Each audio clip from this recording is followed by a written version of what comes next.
Hello again.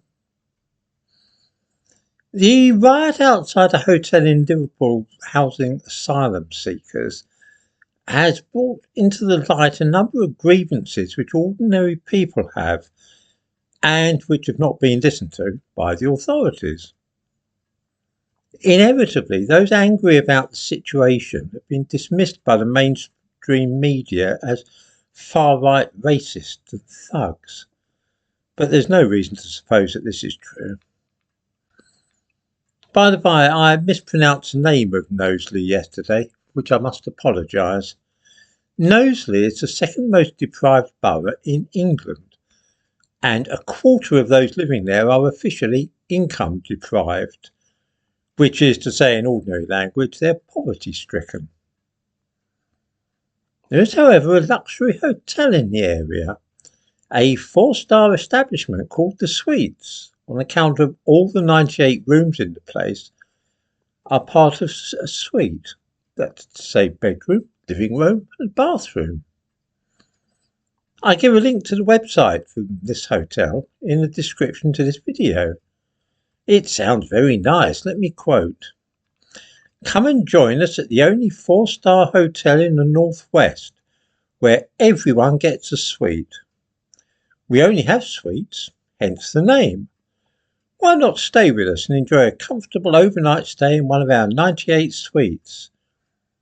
Modern suites come with separate bedrooms and living spaces, plus 2 TVs with satellite and Freeview channels, free Wi-Fi and tea and coffee makers." Very nice too. The Home Office has now taken over this hotel using Serco as a proxy, and it is full of illegal immigrants who are living very comfortable lives at the expense of taxpayers. Unlike the people in Knowsley, they do not have to worry about paying electricity bills or budgeting for food. It's all free. I wonder if anybody can see why this might make the people round about in Knowsley feel a bit cross. Mind, they seem to be a very civilised bunch of folk in the hotel. Ahmed, an Egyptian teacher, says that others staying in the hotel include doctors and engineers. Viewers with good memories might smell a rat here, because it always seems to be doctors and engineers who come over here on those boats. The doctors and engineers trope is one of those things which is always cropping up whenever anybody mentions refugees and asylum seekers. Knowsley is not the only place where this is happening, of course. It's all over the country now, and nearly always it is large groups of single men who are dumped on unwitting communities. For reasons connected with the lifestyle in Muslim countries, most young men from Iraq, Iran and Afghanistan and so on, who make up the majority of the people in these places, have little experience of associating casually with girls. So they go out on the pull, and it seems that the younger the girls, the keener they are on making their acquaintance. This too leads to trouble, and it provoked the riot in Knowsley.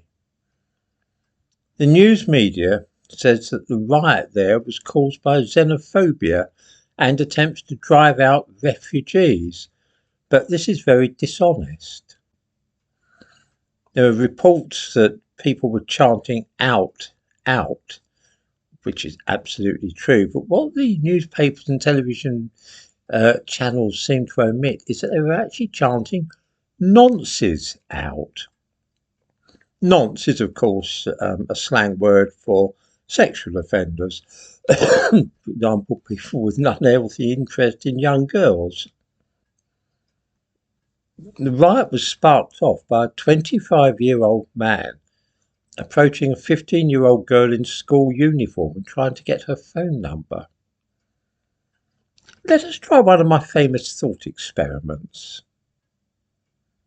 Let us imagine I went up to Liverpool and began hanging around a girls' school, attempting to chat up underage girls as they were on their way home and get their telephone numbers. Do viewers think that the local fathers would simply laugh it off and say, "Oh, that's okay, he's white English"? Or do they think that despite being as white and English as they might exhibit some hostility towards me and perhaps demonstrate their disapproval vociferously or perhaps even physically? This is not a racial thing. Most communities will not tolerate behaviour of that sort. It does seem to be a bit of a thing between some Muslim men and young girls in this country. Possibly viewers saw the programme on GB News last night about grooming gangs. This is a situation which must be tackled. The authorities, and to say the police, the government and so on, seem to have no appetite at all to deal with this business. But if they don't do it, then it's inevitable that sometimes people are going to take the law into their own hands, which I'm not condoning, but one can quite see why it happens.